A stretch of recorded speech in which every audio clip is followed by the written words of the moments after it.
In this video, I will show you how you can set up storage share on your Samsung Galaxy S26, S26 Plus, or the S26 Ultra.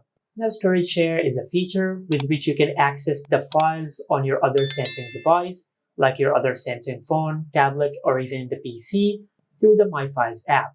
Now, before we enable storage sharing, you have to enable a few features first.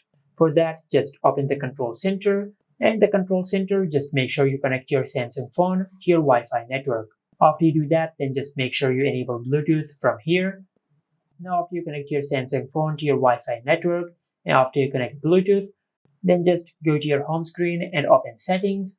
And in the Settings, just make sure that you're signed into the same Samsung account which is used on your other Samsung devices. If you're using different Samsung accounts on different devices, the storage sharing feature will not work. You will need to be signed in with the same Samsung account across all your Samsung devices. Now, after you've done that, now on your other Samsung devices, make sure that your Wi-Fi is turned on and it is connected, and also make sure that your Bluetooth is turned on your other devices.